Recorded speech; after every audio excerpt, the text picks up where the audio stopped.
Ayer, 38 miembros de las familias Levarón, Langford y Miller se reunieron con el presidente López Obrador para conocer los avances en la investigación del ataque en el que murieron 9 miembros de su familia. Ahí, los Levarón pidieron al mandatario comprometerse a quitarle al crimen organizado el control de los municipios del país. Le pidieron también aceptar asistencia extranjera para formar lo que definieron como municipios de paz. ¿Tiene futuro esta propuesta? Veamos el contexto. A casi un mes de la masacre, donde murieron 9 integrantes de las familias Levarón, Langford y Miller, 38 familiares fueron recibidos por el presidente Andrés Manuel López Obrador. Encabezadas por los hermanos Adrián y Julián Levarón, pidieron que no solo se les presente a algunos sospechosos del ataque, sino saber quién y por qué se ordenó. Tras la reunión, Adrián Levarón señaló que estaban contentos con los resultados de la investigación, aunque no ofreció más detalles por razones de seguridad. Dijo que los peritajes de balística siguen, que no les brindaron ningún informe sobre el FBI, que también participa en la investigación. También entregaron una propuesta para ser aliados cívicos del gobierno federal y crear municipios de paz. El domingo, la Fiscalía General de la República informó la detención de varios individuos presuntamente involucrados en los hechos del pasado 4 de noviembre. Entonces, la familia Levarón, de origen binacional, pidió a la Casa Blanca designar a las organizaciones criminales mexicanas como terroristas. Tras hacerlo, fueron calificados como vendepatrias en redes sociales y los Levarón publicaron un comunicado señalando que la seguridad, la libertad y las oportunidades económicas de los mexicanos han sido secuestradas por la violencia y brutalidad de los cárteles. En un mes tendrán otra reunión con el presidente, pero en Bavispe, Sonora. Punto y contrapunto. Primer tema a discutir esta noche de martes y hoy, como cada martes y jueves, Ana Villagrán, concejala de la Alcaldía Cuauhtémoc por el Partido Acción Nacional. ¿Cómo estás? Muy feliz, muy ajetreada esta semana. Bienvenida. Lisa Sánchez, o no le toca, ayer estaba por acá, pero hoy cambió lugar con Estefanía Veloz, directora general de México Unido contra la Delincuencia. No Estefanía, sino Lisa Sánchez. ¿Cómo estás? Muy bien, muchas gracias. Buenas noches. Alejandro Encinas, como cada martes y jueves, politólogo y simpatizante de la 4T. ¿Cómo estás? Todo bien, Genaro, buenas noches. Y fíjense que no se ha ido del programa. Se ha ido de vacaciones Alfredo Lecona, activista y analista. ¿Cómo estás? Una semanita, No, muy estaba bien, perdido, andaba de parranda. Andaba de parranda, como la parranda que hoy en Marte Bebes la trae mi querida Lisa Sánchez, que tuvo su fiesta de México Unido. Bueno, empezamos con el primer tema de la noche. Evidentemente ya estamos todos con ganas de irnos de vacaciones, pero todavía nos quedan unos días. Y ya regresamos. Y Alejandro, empezaremos contigo. ¿Cómo viste esta reunión con la familia Levarón? A mí me sorprende que primero el presidente había dicho que no quería ni siquiera saber que si le estaba fuera de Palacio Nacional, un poco como minimizando la protesta o por lo menos la carta que le mandó el poeta. Y después con los Levarón en esta marcha del domingo en la cual se manifestaron en contra del gobierno del presidente López Obrador, pero después los recibe en un encuentro en el que, como mencionaba la nota, pues los Levarón no salieron para nada enojados, al contrario, dijeron que sí confiaban, pero que faltaba todavía, por supuesto, mucho en la investigación. ¿Cómo ves este tema? ¿Se está gestando ahí algo? ¿Es el semillero a lo mejor de un movimiento encabezado por los Levarón?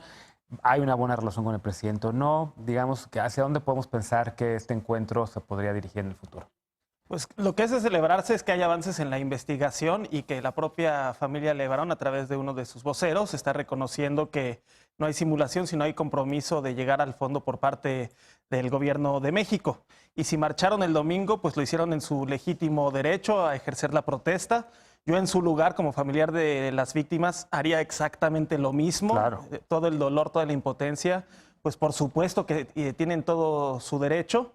Y ahí lo que es un poco extraño es que hayan marchado con el partido que inició la guerra. Entonces, simplemente que a falta de liderazgos en el sector conservador, pues que no se monten en buscar figuras o liderazgos en el caso de esta familia que sufrió una tragedia. Pero lo importante es que se está avanzando en el esclarecimiento del delito. Yo tengo algunas discrepancias en torno a la asistencia extranjera que ellos están planteando porque se tiene que salvaguardar la soberanía. Sin embargo, Estados Unidos sí tiene un enorme margen de maniobra para colaborar en términos de seguridad con México. Primero, deteniendo el flujo de armas. La mayor cantidad de armas con las que se están matando aquí entre mexicanos provienen de mercados lícitos e ilícitos de Estados Unidos. Incluso si se declararan organizaciones terroristas los grupos del crimen organizado aquí en México, sería muy interesante ver entonces las consecuencias que tendrían, por ejemplo, la Asociación Nacional del Rifle, porque sería facilitadora de armas para grupos terroristas, todos los proveedores en los mercados lícitos. Y hay que recordar que la Asociación Nacional del Rifle es un lobby muy poderoso que agrupa defensores de la Segunda Enmienda, pero también proveedores y vendedores de armas que son pues de la coalición de alianza que tiene Donald Trump, ¿no? Entonces eso sería muy interesante. Pero bueno, ¿cómo pueden colaborar sin interferir en la soberanía? Control de armas y sobre todo pues no simulando, porque este es el país de trasiego y de producción y de trasiego de las drogas. Pero para que se coloquen las drogas del otro lado, pues también hay una red criminal, hay una red de corrupción. Y ahí en las propias aduanas de Estados Unidos, ¿no? Tiene muchísimo de dónde cortar antes de pensar en medidas de intervención. Entonces, bueno, en recapitulación celebro que se haya dado esta reunión y ojalá se llegue al fondo y no quede impune esta atrocidad. Sí, a mí sí me sorprendió, Lisa, y gratamente, la verdad, tengo que decirlo, que un día antes habían estado en esta marcha en contra del gobierno del observador y al día siguiente en Palacio Nacional. Pues la verdad sí, si seguimos esta narrativa de que somos una dictadura, que todo está muy mal y etcétera, pues no se canceló el encuentro, al contrario, se recibió a esta familia, se le escuchó. Ellos salieron con declaraciones, un día anterior estaban ahí arengando en contra. La verdad que bueno, pero ¿qué opinas tú? Yo creo que está muy bien. Yo creo que este es uno de los episodios en los cuales hemos visto al presidente Andrés Manuel López Obrador recular de una posición inicial. Es decir, al principio dijo como no tenemos tiempo, son muchas más víctimas que solo esta familia y por lo tanto sería injusto de alguna manera recibirlos a ellos si no se recibe a todos los demás. Y claramente después de la terrible respuesta que hemos discutido también en esta mesa que se dio en redes sociales en contra de la familia después de la atrocidad que vivieron y después de que ellos mismos decidieron formular pues una solicitud muy precisa con la que podemos o no estar de acuerdo, que era pedir ayuda a los Estados Unidos y que se declararan terroristas las organizaciones dedicadas al tráfico ilícito de drogas en México.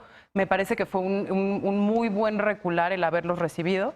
¿Qué es lo que me preocupa? Lo que me preocupa es que la agenda de víctimas en este país es mucho más vasta que eso. La agenda de víctimas efectivamente tiene muchísimas demandas que no han sido del todo solventadas y preocuparía que entonces pues, estuviéramos frente a un escenario en donde se resuelve el caso, se ponen todas las herramientas del Estado para poder investigarlo de manera diligente y de manera pronta, porque estamos frente al caso de ciudadanos binacionales, es decir, tienen la ciudadanía estadounidense y la ciudadanía mexicana, y en el caso de poner la presión de un gobierno extranjero que efectivamente salió en declaraciones del propio presidente Trump, no solo en marzo, sino ahora, ya en plena campaña electoral, diciendo que sí lo iban a hacer, que estaban moviéndose con los trámites internos para lograr esta clasificación, que se da entonces el anuncio no solo de la reunión, sino también de que iban a anunciar importantes avances en la detención de una persona y en la información de 3 personas más relacionadas a este caso, sin dar, por ejemplo, detalles también sobre en qué consistió la intervención del Buró de Investigación de Estados Unidos, que es el FBI,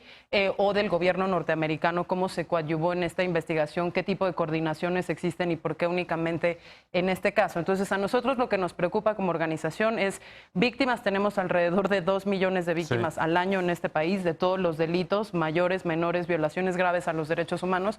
Y en ese sentido, pues hay una agenda legislativa inconclusa. Mañana justamente empiezan las comparecencias de los aspirantes a la titularidad de la Comisión Ejecutiva de Atención a Víctimas.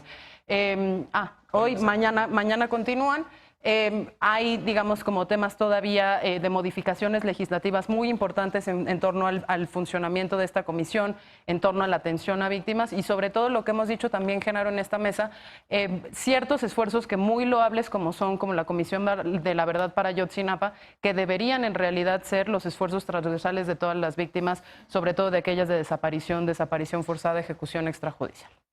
Lecona, ¿va regresando a vacaciones? Pero sí estoy enterado de todo lo que pasó. Te estoy molestando, yo lo sé.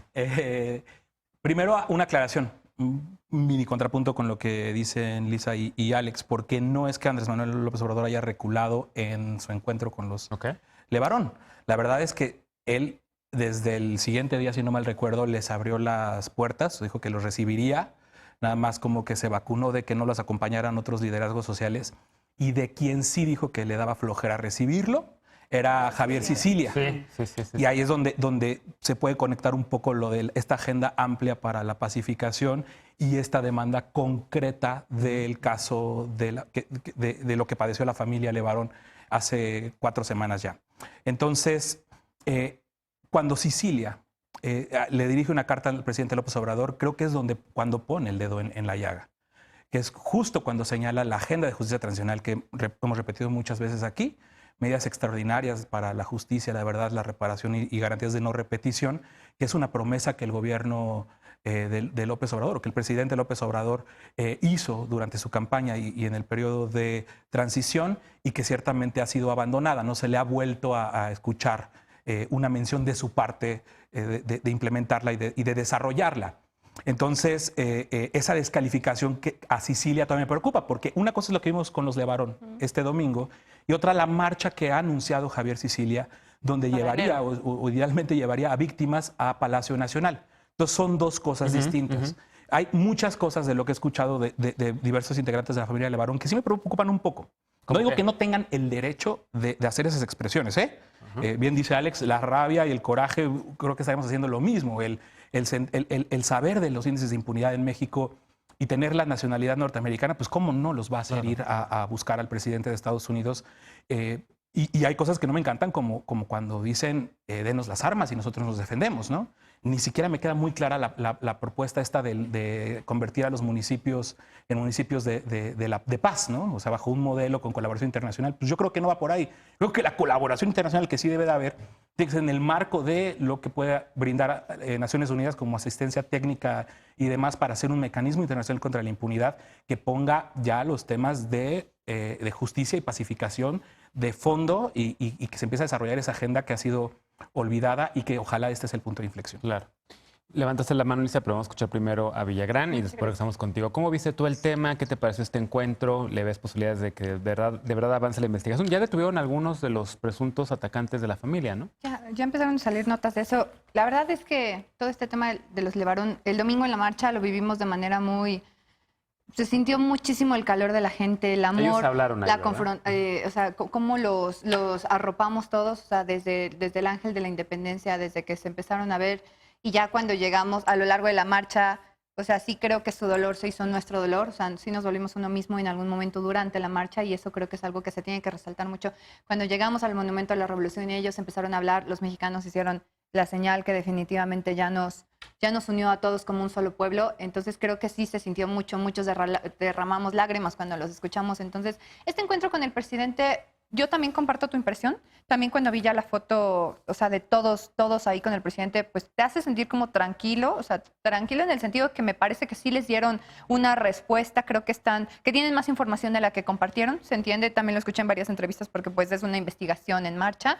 Sin embargo, a mí aún me preocupa un poquito como todo el caso. Ellos salen a decir en varias declaraciones, señalan que mueren 100 mexicanos al día y le están pidiendo al presidente humildad, o sea, al presidente y a todos los niveles de gobierno, humildad para aceptar pues ayuda internacional. Ellos mismos señalan que no son vendepatrias y desde aquí pues también hacer como un llamado de atención para que los seguidores de López Obrador no los vuelvan a atacar como los han atacado en redes. Creo que eso no nos nutre como nación y creo que después de lo que han vivido, lo menos que necesitamos es más odio.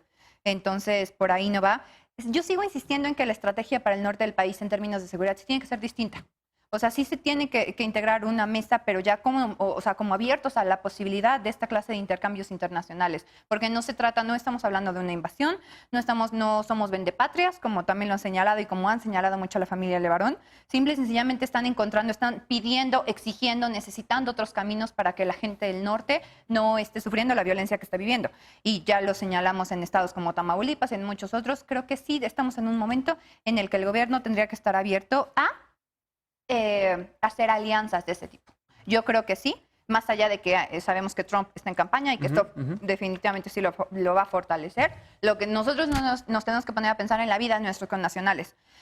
Entonces, a mí me brinca un poco de lo que nos dice Lecona, o sea, la izquierda o muchos personajes públicos han defendido mucho el tema de las autodefensas. O sea, porque es distinto las autodefensas de un gobierno de Guerrero, las autodefensas de Veracruz, las autodefensas de muchos estados, que ahorita Levarón salga a decir, si no nos ayudan, vamos a tomar nosotros las armas. O sea, que a mí me expliquen. Yo no estoy diciendo que esté bien. Simple y sencillamente tenemos que entender su desesperación. Y si son una familia tan grande que, como ya lo habíamos señalado antes, esto no es nuevo para ellos. Ellos han sufrido violencia por décadas. ¿Por qué el gobierno no los ha arropado?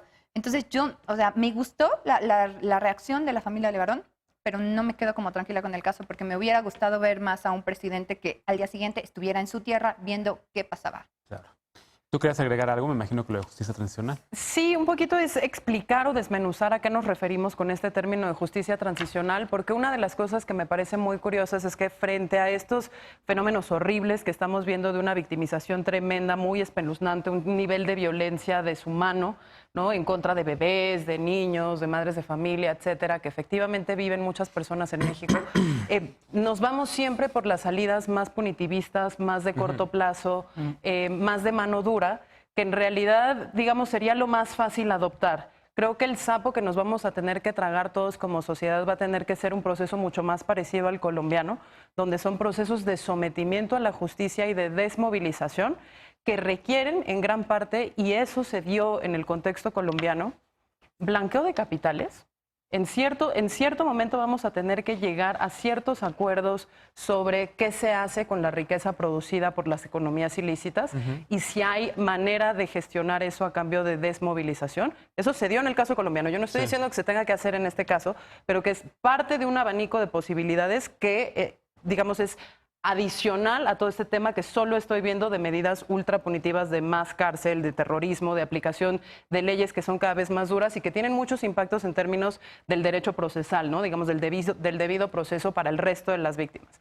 Otro tema es, reducción de penas a cambio de verdad. Si lo que hemos dicho en muchísimos casos en esta mesa, si lo que queremos es llegar a la verdad y desarticular las redes de macrocriminalidad, vamos a tener que como país llegar al punto en el cual aceptemos que una de las maneras de pacificar esto sí va a tener que pasar por ofrecer, digamos, ciertos beneficios de sometimiento a la justicia. No quiere decir que vayan a quedar impunes, no quiere decir que son amnistías totales, quiere decir que si les tocaban 20 años, a lo mejor les tenemos que ofrecer 15, pero esos 15 a cambio de información, como sucedió en el caso de Odebrecht en el resto de América Latina, para llegar hasta los puntos más altos de la administración pública federal, que seguramente habrán estado en algún momento implicados. No es, digamos, ninguna noticia que tenemos muchísimos gobernadores del norte del país particularmente acusados de peculado, tráfico ilícito de drogas, tráfico internacional de armas y otros delitos considerados como crimen organizado bajo la Convención de Palermo, y que me parecería que tendríamos que poner en la palestra para no quedarnos con la idea de que solo es el tema de intervención norteamericana o terrorismo lo que podemos discutir para llegar a esa pacificación. Bueno, ya que mencionaste el tema, este viernes tenemos un programa especial sobre justicia transicional. Viene Jorge Peniche de Justicia Transicional MX y otro grupo de expertas y expertos también sobre el tema. Hay un Despejando Dudas también por ahí que puedes revisar en la página de Noticias Televisa sobre este tema, y vamos a hacer una serie nueva también de justicia transicional en México. Vamos a una pausa. Al regresar, a un año de iniciar su gobierno, el presidente López Obrador reitera que la oposición tiene garantizado el derecho a la manifestación y pidió un año más para lograr su prometida cuarta transformación. Regresamos a Punto y Contrapunto, no te vayas.